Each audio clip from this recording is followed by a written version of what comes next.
The massive chamber floated in the darkness of space, orbiting a world that belonged to no one and everyone. Inside, representatives from 47 different species sat in a circle that stretched hundreds of meters wide.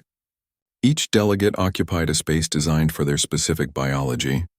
Some breathed oxygen, others methane. Some saw invisible light, others in infrared, but all of them could understand each other through translation technology that had taken thousands of years to perfect. Ambassador Jiho Park stood at the center of the circle. He was a human, 46 years old, with gray streaking through his black hair. He wore a simple dark suit because humans had learned that elaborate costumes often offended species who viewed clothing differently. His hands were steady at his sides, but his heart beat faster than normal. This was the moment humanity had worked toward for 3 generations. Behind the viewing screen in an observation room, Captain Hyun Lee watched the proceedings with crossed arms. He commanded the human exploration fleet, 20 ships that waited outside the station. Hyun was younger than Jiho, only 38, but his eyes carried the weight of someone who had seen too much empty space. He had been the first human to make contact with an alien species 5 years ago. That meeting had led to this moment. The chamber fell silent as a figure moved toward the center. The being was old, impossibly old. Its name was Velomora, and it belonged to a species called the Krillians. Velomora's body was thin and translucent, like crystal that had been carved by wind over millennia. Its voice came through the translators as a whisper that somehow filled the entire space. "We welcome the humans to this gathering," Velomora said. "We have watched your species for some time. We have seen your achievements. We have also seen your nature." Jiho nodded respectfully. He had been briefed about Velomora. The Krillians were among the oldest surviving species in the galaxy. They rarely spoke at council meetings, but when they did, everyone listened. "Your species has accomplished in 200 years what takes most civilizations 2,000, Velomora continued. "You have split the atom, conquered your genetic code, and pierced the barrier of light speed. This is remarkable. This is also dangerous." Around the circle, other delegates shifted. Some made sounds of agreement. Others remained silent. Jiho noticed that many of them were watching him carefully, studying his reaction. "We have seen your pattern before," Velomora said. "Across 10 million years of observation, we have witnessed it dozens of times. A species emerges that moves too quickly. They expand like fire through dry grass. They consume resources without thought for tomorrow. They fight wars over every disagreement. They spread like a disease until they collapse under their own weight, or until others are forced to stop them." The words hung in the air. Jiho felt anger rising in his chest but kept his face neutral. He had been warned this might happen. Earth psychologists had predicted the older species would view humanity as reckless children. Chancellor Thex spoke next. The reptilian being ruled the council's daily operations. Its scales were deep blue, almost black, and its eyes were the color of amber. "The human delegation has been invited here to receive an offer. We extend to you the slow path." Jiho had read about the slow path in the documents Earth had received. It was a framework that limited how quickly a species could expand, how many colonies they could establish, how large their military could grow. Species who accepted the slow path received technological assistance from older civilizations. They gained access to trade networks and defensive pacts. They were welcomed into the galactic community. "The slow path has guided 31 species to peaceful prosperity," Thex continued. "Those who reject it have all failed. Every single one. We do not offer this lightly. We offer it to save you from yourselves." In the observation room, Hyun turned to his second officer. "They think we're stupid," he muttered. His officer, a woman named Yoonji, nodded grimly. Jiho took a breath and spoke.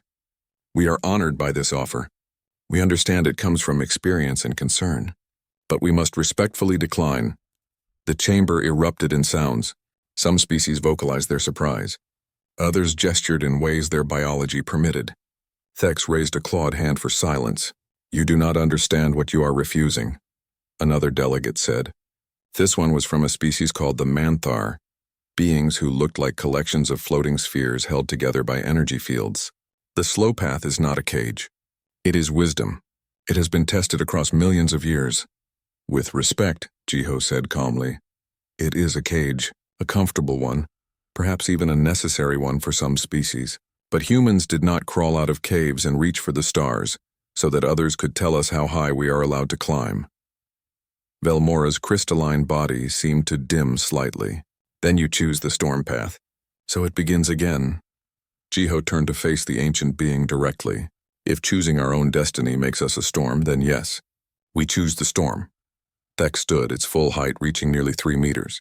Then you also choose the consequences. Species who reject the slow path receive no technological assistance, no trade preferences, no defensive treaties. You will face the galaxy alone. History shows this always ends in tragedy. History, Jiho said quietly, is written by those who survive to tell it. Perhaps human history will be different. Another delegate, an insectoid being whose name translated roughly as clicking of mandibles, spoke up. You are like children playing with nuclear weapons, confident, ignorant, doomed. Hyun, watching from above, felt his jaw tighten.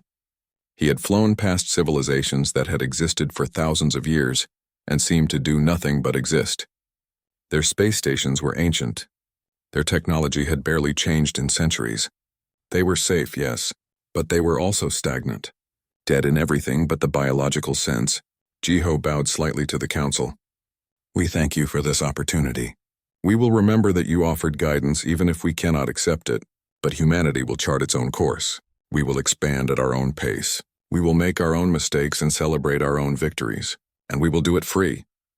Velmora spoke one final time as Jiho turned to leave. We have seen species like yours before. They move like storms across the stars.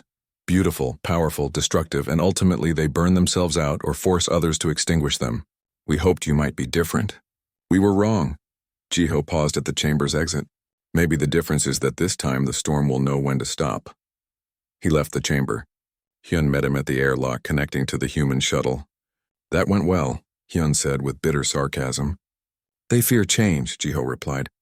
They have built a system that protects them from risk. We represent risk, so what now? Jiho smiled, but there was no humor in it. Now we prove them wrong. Or we prove them right. Either way, humanity will face it on our own terms. The human delegation departed the council station that day. Behind them, the gathered species discussed what had happened. Some felt relief that the dangerous humans had refused entry into the galactic community. Others felt concern about what an unrestrained humanity might do. And a few, the youngest species who still remembered what it felt like to be told they were too young, too reckless, too ambitious, watched the human ships depart and wondered what it might be like to choose freedom over safety. Velmora remained in the chamber long after the others left, staring at the space where Jiho had stood. The ancient being had seen this pattern before. It always ended the same way. Always. But there was something in the human ambassador's eyes that troubled Velmora. Not defiance exactly, not ignorance. Something else. Something that might possibly make this time different, or make the coming disaster even worse. 5 years passed like water flowing downhill, fast and unstoppable. The galaxy watched humanity with growing alarm. Dr. Minji Kang stood on the surface of a planet that had been lifeless rock 3 years ago. Now grass grew beneath her feet. Real grass, green and soft, genetically modified to thrive in soil that was still learning to be alive. Above her, the sky was blue with real oxygen atmosphere. Clouds drifted past, seeded by human weather machines that orbited overhead. This is impossible, said the Krillian observer who had come to inspect the colony. The crystalline being's name was too complex for human speech, so everyone called it Crystal. Terraforming requires centuries, sometimes millennia. You have done this in 3 years. Minji smiled. She was 32 years old, athletic from years of fieldwork, her long black hair tied back in a practical bun. We do not have centuries. We have people who need homes now. But the ecological balance, Crystal protested, the atmospheric processors, the genetic diversity requirements. These things cannot be rushed. Cannot be rushed using your methods, Minji corrected gently. We use different methods. She pointed to a valley where machines the size of buildings worked day and night. Humans had invented technology that could scan a planet's geology in weeks instead of years. They had designed bacteria that could transform hostile soil in months instead of decades. They had created plants that evolved in real time, adapting to new environments within a single generation. Crystal made a sound like wind chimes in a storm. It was distress. This is reckless. You do not know what damage you might cause. We know the damage of leaving people homeless when we have the ability to give them homes, Minji replied. 30 million humans now live on worlds we have terraformed. They are happy. They are safe. And yes, we are monitoring everything carefully. Across the galaxy, similar conversations were happening. Human colonies sprouted like mushrooms after rain. In 5 years, humanity had established permanent settlements on over 300 worlds. The Galactic Council species had collectively established about 400 colonies in the last 1,000 years. Captain Daeho Yoon guided his merchant ship through the trade lanes near the Vraxan Empire border. The Bright Horizon was not a military vessel.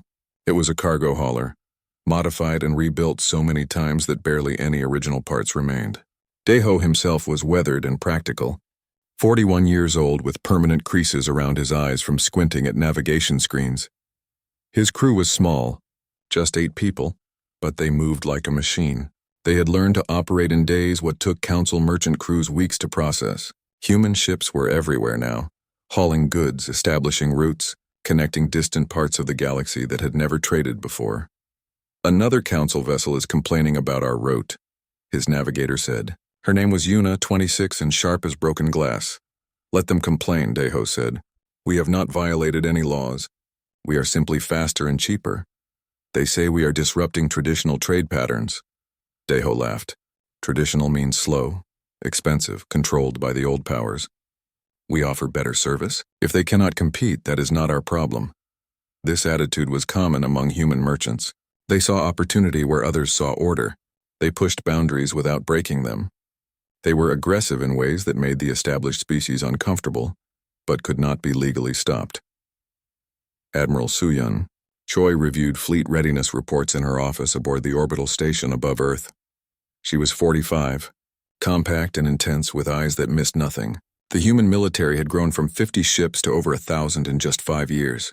Every ship incorporated lessons learned from studying alien technology, combined with human innovation. Her second-in-command, Commander Min-Sok, highlighted a section of the report. The Manthar delegation says our fleet expansion violates the spirit of peaceful coexistence. We have violated no treaties because we signed no treaties, Soo-hyun said. We have the right to defend ourselves. They say our defense fleet is larger than necessary. Necessary is defined by those who might threaten us, not by those who wish to control us. She stood and walked to the window overlooking Earth. We saw what happened to species who trusted the Council for protection. They became dependent, weak. We will not make that mistake. The human military trained in ways that shocked alien observers. They practiced tactics that seemed chaotic but were actually precisely coordinated. They ran simulations of battles against superior forces and found ways to win. They studied every conflict in galactic history and learned from the mistakes others had made. Governor Boranam walked through the streets of New Seoul, the capital city of humanity's largest colony world. 5 years ago, this place had been an empty plain beside a new ocean. Now skyscrapers reached toward the sky. Parks bloomed with trees from Earth. 3 million people lived here, with 2 million more arriving every year. A Manthar observer floated beside her, its spherical components pulsing with agitation. This growth is unsustainable. You are consuming resources too quickly, building too fast. There will be consequences. Bora was 51, gray-haired and grandmotherly in appearance, but her mind was sharp as steel. We consume resources efficiently. We recycle extensively. We plan for the long term while acting in the short term. But the speed is necessary. We have 8 billion people on Earth and growing. We need space to expand. We need resources to thrive. Waiting centuries for your approval is not acceptable. The Manthar observer pulsed red. You risk ecological collapse, social instability, economic disaster. We risk those things whether we expand slowly or quickly, Bora said. The difference is that our way gives us more opportunities to solve problems as they arise. That evening, Bora met with other colonial governors via hologram. They discussed expansion plans, resource allocation, and coordination between colonies. Humans did not just expand randomly, they had a plan. It was complex, adaptive, and executed with remarkable efficiency. In the Galactic Council chambers, emergency sessions became common. The older species watched human expansion with emotions ranging from concern to fear to anger. Some called for sanctions. Others wanted military intervention. But humanity had not broken any laws. They were simply doing things faster than anyone thought possible. Chancellor Thex convened a meeting of the Council's security advisors. The humans are destabilizing the entire galactic order. In 5 years, they have achieved what should take 500. This cannot continue. A security advisor from the Draconid species hissed its agreement. They are like a plague, spreading without regard for others. They must be stopped. But stopping them was not simple. Humanity had allies now. Younger species who had also chafed under the slow path restrictions watched what humans were doing and felt inspired. Some began secretly adopting human techniques. Others openly praised human achievements. The old order was cracking. Velmora attended these meetings but rarely spoke. The ancient Krillian watched and remembered. This pattern was familiar. A species that moved too fast, that refused to listen, that thought itself special. It always ended in disaster. Always. But Velmora noticed something unusual. The humans were coordinated. Their expansion seemed chaotic but followed clear patterns. They were aggressive but not destructive. They competed fiercely but did not wage war. It was different from the storms Velmora had seen before. Not different enough to change the outcome, perhaps. But different. Admiral Su-hyun received reports of increasing tensions along various borders. Council species were becoming more hostile. Trade disputes were escalating. Military posturing was increasing. She called a meeting with Earth's government leaders. They fear us, she told them. Fear makes people dangerous. President Sun Hee-on, Earth's elected leader, was 63 and wise. Should we slow down? Reduce tensions? If we slow down now, Su-hyun said, we show weakness. They will take advantage. We must continue our course but remain ready for conflict. Can we win a war against the Council?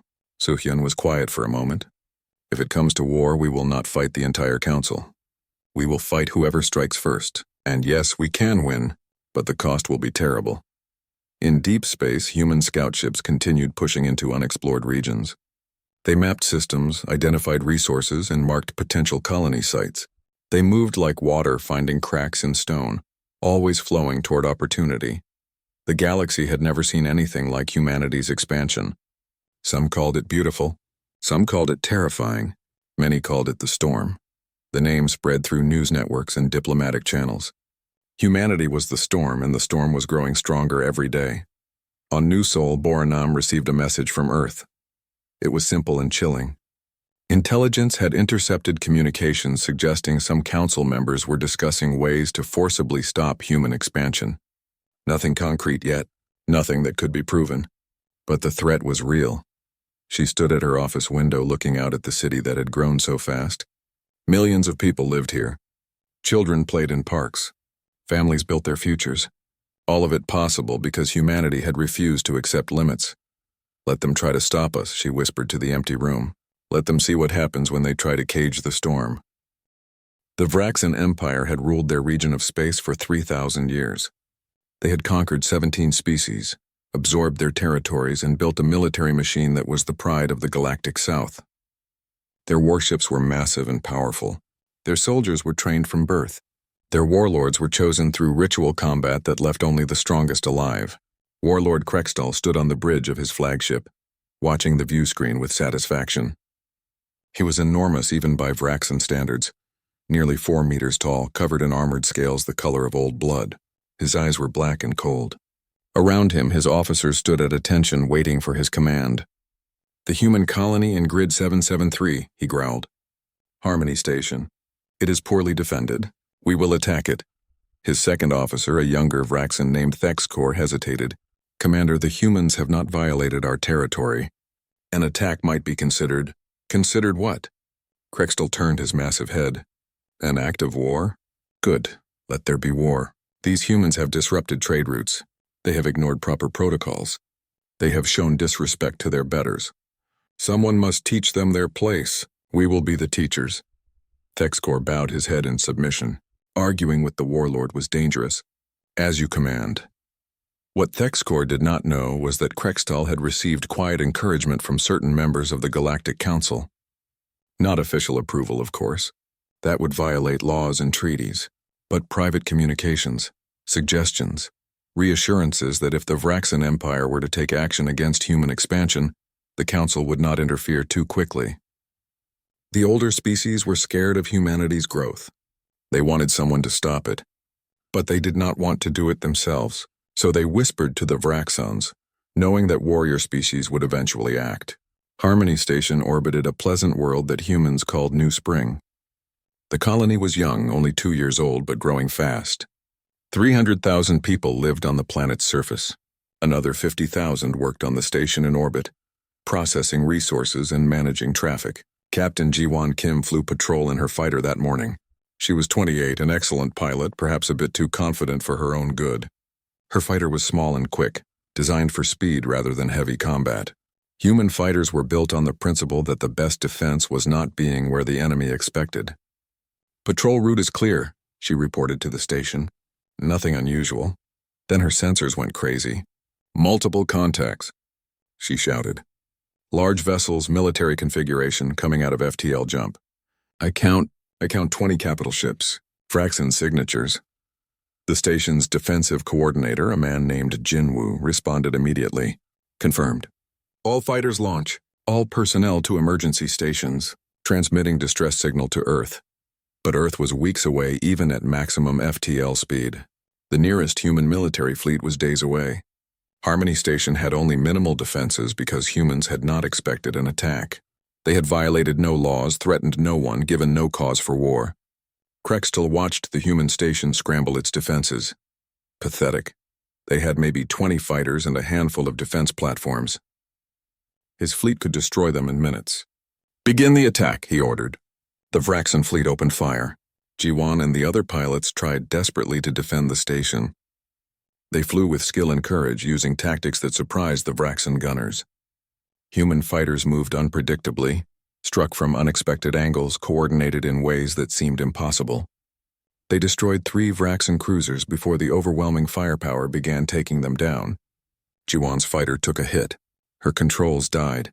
She engaged emergency systems and ejected, her pod tumbling away from the battle.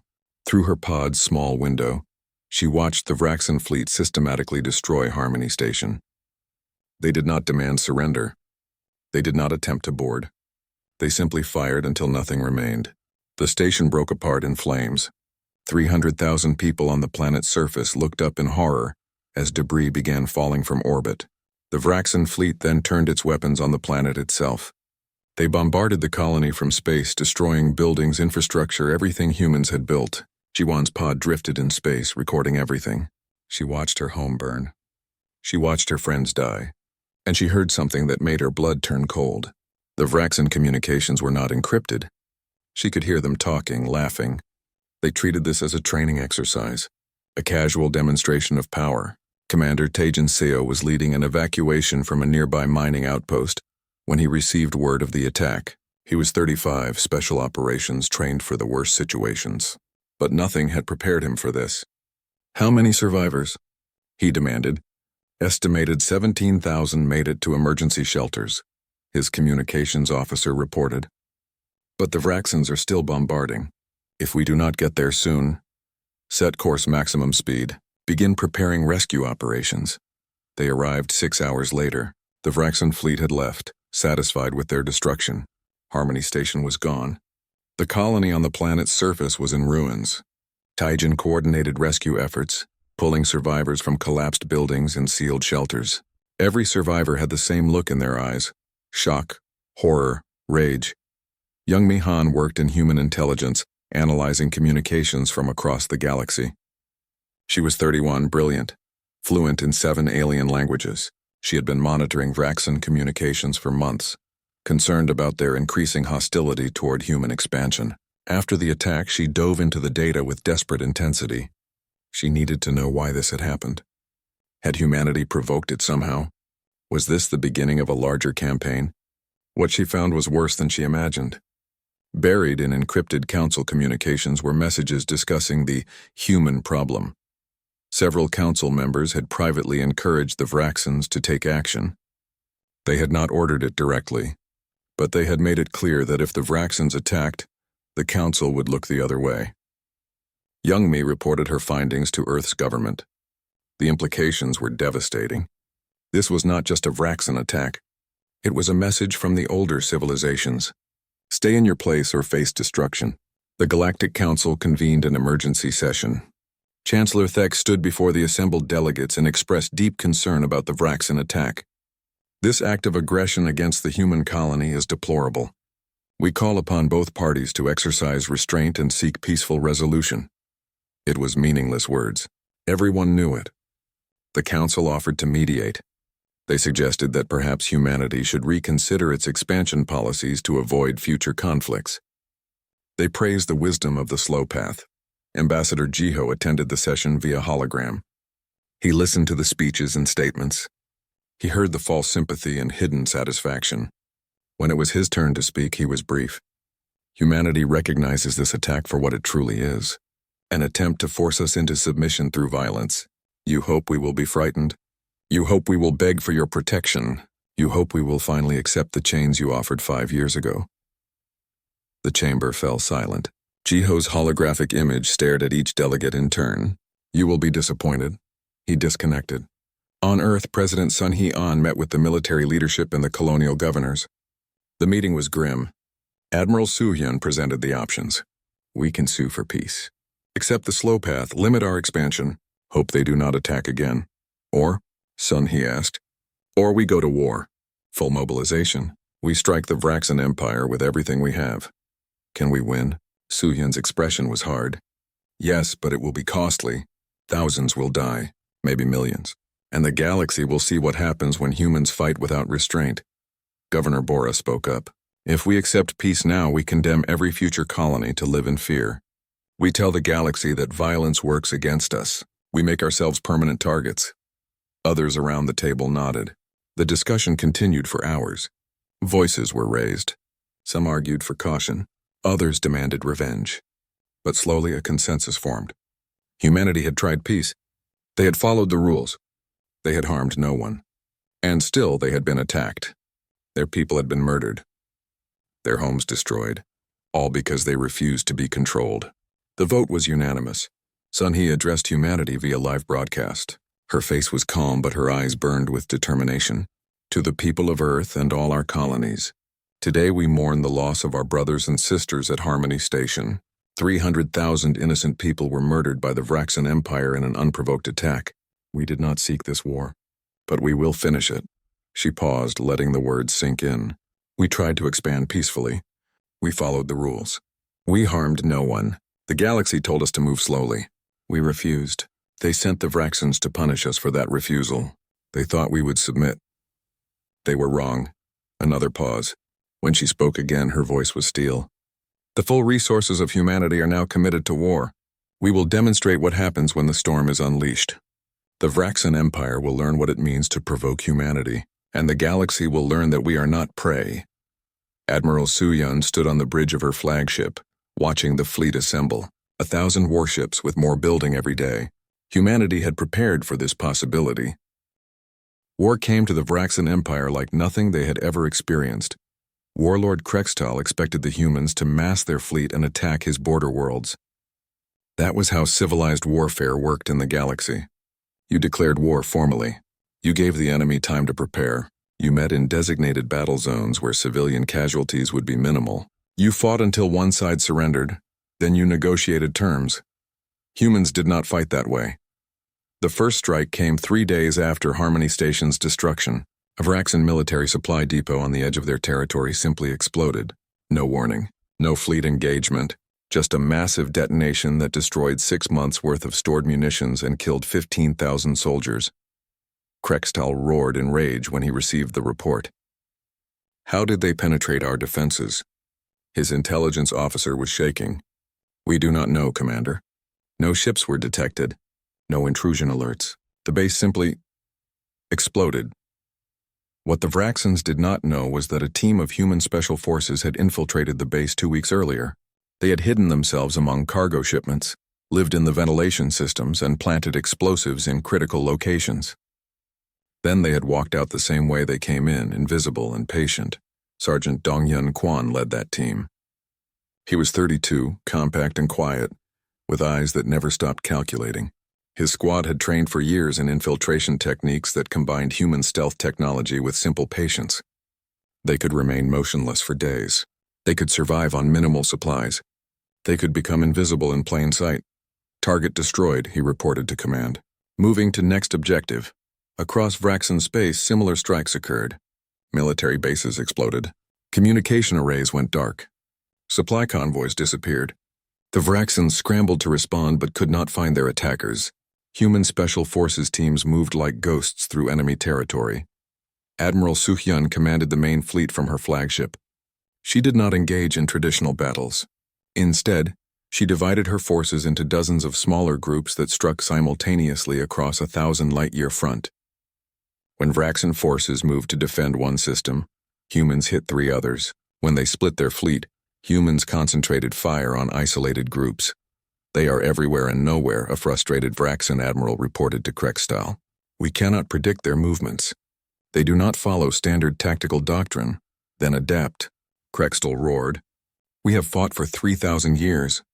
But the Vraxans had fought civilized wars. Wars with rules. Wars where honor mattered. Humans did not care about honor. They cared about winning. Dr. Harry Shin worked in weapons development. She was 41, brilliant and completely focused on solving the problem of how to break Vraxan defenses. The Empire had shield technology that could withstand massive amounts of energy weapons fire. Their armor was thick and redundant. Traditional weapons were not effective enough, so Harry designed something new.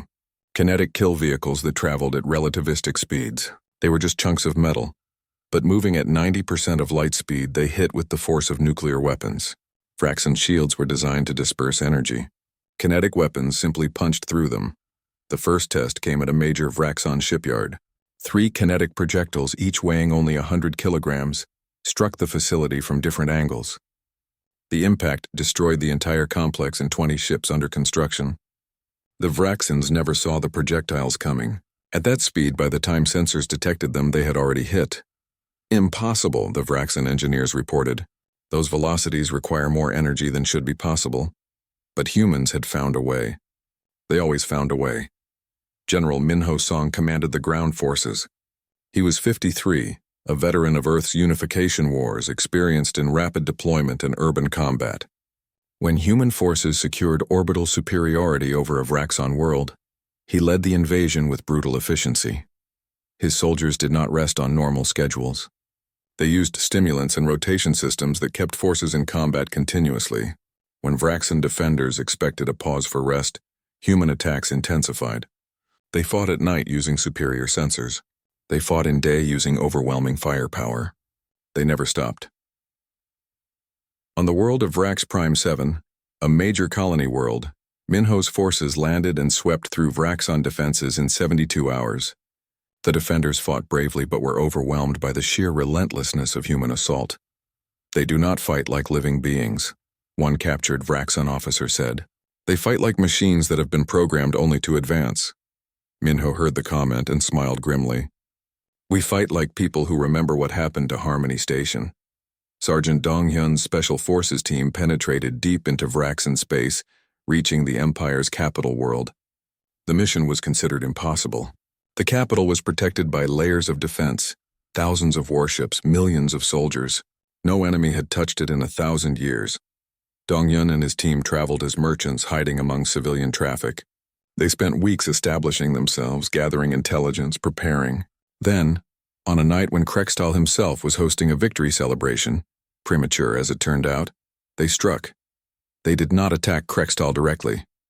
That would accomplish little. Instead, they hacked into the planet's communication network and broadcast footage from inside the capital. The message was simple. Humans could reach anywhere. Nowhere was safe. The psychological impact was devastating. If humans could penetrate the capital itself, then every Vraxan world was vulnerable. Every military base.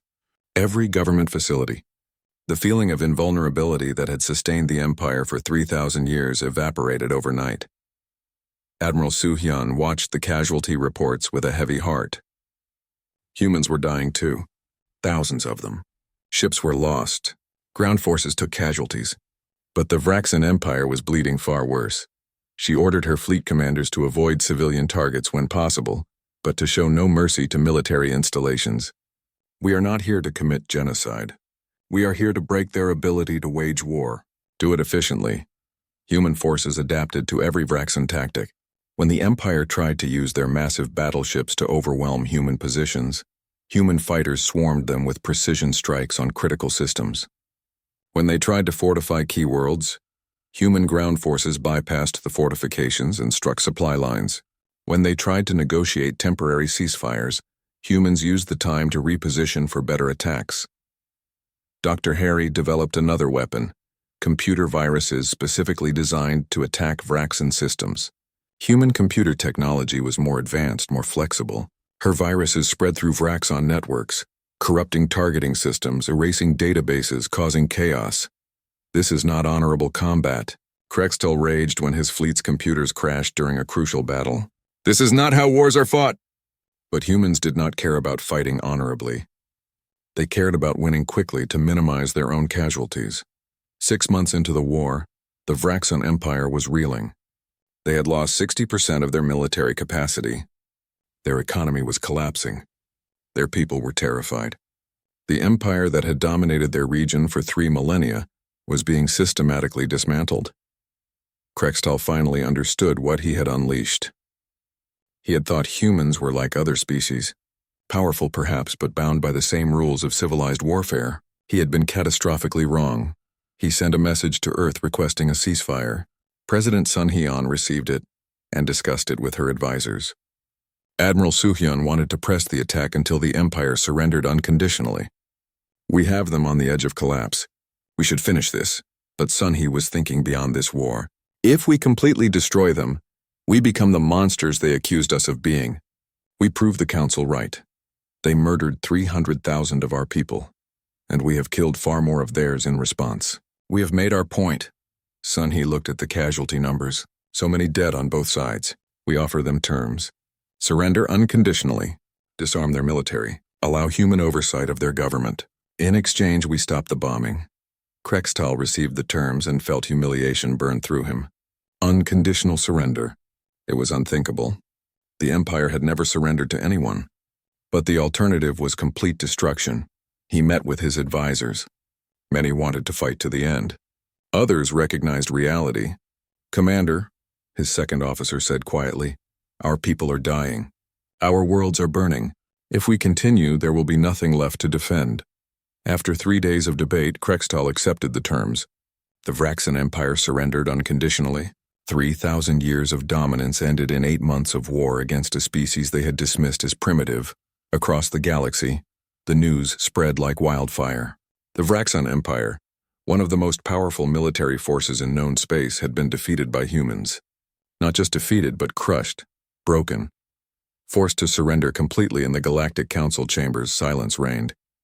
The species that had quietly encouraged the Vraxans to attack now faced the consequences of their manipulation. Humanity had not just won a war. They had demonstrated capabilities that terrified. Everyone Velamora watched the Council's reaction and felt something that was rare for beings as old as Krillians. Surprise. The humans had not simply defeated the Vraxans. They had done it while showing restraint. 1 year after the Vraxan surrender, the galaxy looked fundamentally different. The old order was dying and something new was being born. Ambassador Jiho Park walked through the corridors of the new council station. It orbited Earth now, not the neutral world of Terminus Prime. The change in location was symbolic and intentional. Humanity had not conquered the galaxy, but they had certainly shaken it awake. He entered the main chamber where delegates from over 60 species waited. Some were old members of the original council. Others were new, species that had never been invited to join before because they were too young, too small, too unimportant by the old standards. Jiho had been elected Secretary General of what they were now calling the Reformed Council. He had not wanted the position. I am too blunt, he had told President Sun Hyun, too controversial. That is exactly why you must do it, she had replied. The galaxy needs someone who will speak truth, not diplomatic pleasantries. Now he stood at the center of the chamber and called the session to order. We gather today to finalize the new charter, the document that will guide our cooperation going forward. I remind everyone that this is a voluntary association. No species is forced to join. No species is forced to accept limits on their growth or development. Around the chamber, reactions varied. Some delegates looked relieved. Others worried. A few, mostly from the older species, looked bitter. Chancellor Thex, the reptilian who had once led the old council, spoke up. This is chaos. Without structure, without the slow path, species will expand recklessly. Resources will be depleted. Wars will erupt. We will return to the Dark Ages. Elder Velmora's crystalline form shimmered as it rose to speak. The ancient Krillian had surprised everyone by supporting the reforms. Honored Chancellor with respect, the slow path was not preventing chaos. It was preventing growth. There is a difference. You of all beings should understand the dangers, Thex protested. You have lived long enough to see species destroy themselves through reckless expansion. I have, Velmora agreed. But I have also lived long enough to see the truth we tried to hide. The species that destroyed themselves were destroyed because we interfered. We told them to stop expanding. When they refused, we manipulated others to attack them. We created the very disasters we claimed to prevent. The chamber erupted in noise. Some delegates shouted denials. Others demanded proof. Velmora waited for silence, then continued. I have access to records that span 10 million years. I have reviewed them all in the past year. The pattern is clear. Every species we labeled as a dangerous storm was actually a species that refused to be controlled. And every time the Council found ways to destroy them while claiming innocence. Velmora turned its translucent body toward the human delegation. Humanity was supposed to follow that pattern. The Varaxans were encouraged to attack. The expectation was that humans would either submit or be destroyed in a long war that would cripple them. Instead, humanity won quickly and showed mercy. This was not supposed to be possible. Jiho listened carefully. This was not new information to him. Human intelligence had uncovered the same historical patterns. But hearing it confirmed by a being as ancient and respected as Velmora gave it weight that mere human accusations would not have. A young delegate from a species called the Yanari stood to speak. Her name was Sela, and her species had been denied council membership for 2 centuries. The old system kept us small, kept us dependent. We asked for permission to expand beyond our home system, and were told to wait another 100 years. Meanwhile, our population suffered from overcrowding. Our resources dwindled. When humans showed us another way, we followed. And now we are thriving, others agreed. Over 20 species had adopted human expansion techniques in the past year. They were growing, building, reaching for opportunities that had been denied them. And the old powers could not stop them, because humanity had demonstrated that the old rules could be broken. President Sun Hee-an addressed the council via hologram. At 64, she had led humanity through its most dangerous period and was now working to build a stable peace. We do not seek dominance over other species. We seek the freedom to grow according to our own choices, and we believe every species deserves that same freedom. She gestured toward the new charter document displayed on screens around the chamber. This charter protects that freedom. It establishes rules against genocide, slavery, and forced subjugation. It creates mechanisms for peaceful dispute resolution, but it does not limit how fast a species can grow or how far they can expand. Those decisions belong to each species alone. An old Manthar delegate pulsed with agitation. This will lead to conflict. Species will clash over resources and territory. Possibly, Sun He agreed, but conflict happened under the old system too. The difference is that now, younger species will not be defenseless. They can protect themselves. They can grow strong, and perhaps with strength comes the wisdom to avoid unnecessary wars. Captain Hyun Lee, now promoted to Grand Admiral, stood beside Sun He's hologram. He commanded the new Mutual Defense Fleet, a voluntary force composed of ships from multiple species. We have already prevented 3 conflicts in the past year, through rapid response and strong deterrence. The old council talked about peace. We enforce it. The Mutual Defense Fleet was controversial. Some saw it as humanity imposing their military will on others. But the truth was more nuanced. The fleet operated under strict rules. It could only intervene when invited by a threatened species or when genocide was being attempted. It could not be used for conquest or colonization. And its command structure included representatives from all contributing species, not just humans. Dr. Minji Kang now served as the Reformed Council's Minister of Ecological Development. She helped other species learn human terraforming techniques. We have shared our technology freely, she told the assembled delegates. 17 species have successfully established new colonies using our methods. We do not charge for this knowledge. We do not demand payment. We share it because a galaxy where everyone can grow is better for everyone. This was perhaps humanity's most radical contribution. The old council species hoarded technology, sharing it slowly and only with those who submitted to their control. Humans gave it away freely. They published their research. They taught others their techniques. They believed that raising everyone up was better than keeping others down. Governor Boranam represented the colonial governors. New Sol had grown to 8 million people and was now one of the major centers of human civilization. Our colonies welcome immigrants from other species. We have learned that diversity makes us stronger. The old council preached unity but practiced segregation. We practice actual cooperation. It was true. Human colonies now hosted populations from dozens of species. They were messy, sometimes chaotic, often noisy places where different cultures clashed and blended. But they worked. They grew. They proved that different species could live and build together. The charter was put to a vote. 47 species approved it. 13 abstained. Only 5 voted against, all of them old powers who were clinging to the past. It passed. The reformed council was now official. The old system, based on controlling growth and maintaining order through restriction, was replaced by a new system based on freedom, voluntary cooperation, and mutual defense. Jiho adjourned the session and walked to the observation deck. He stood there looking out at Earth below, the planet that had climbed from caves to the stars in a few thousand years, the planet that had refused to be told its place. Velmora joined him at the window.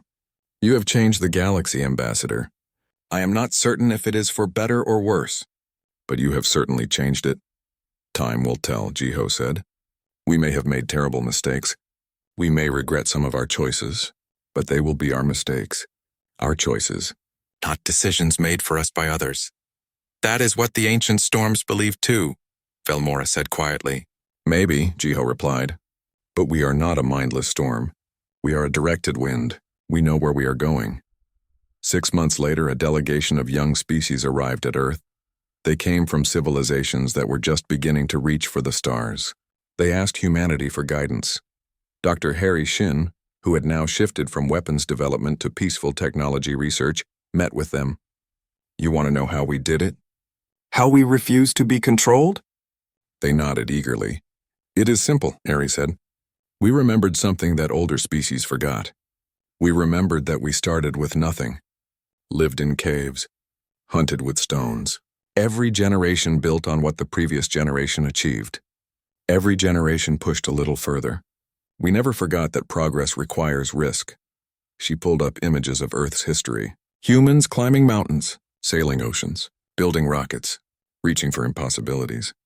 The old species became comfortable. They found a level of existence that was safe, and they stopped pushing. They called it wisdom. We called it surrender. One young delegate asked the crucial question, "But how do we resist when older species try to stop us?" "You become strong," Harry answered. "Not to conquer others, but to defend yourselves. You build your economy, your technology, your society. You make yourselves too valuable to destroy and too strong to bully. And most importantly,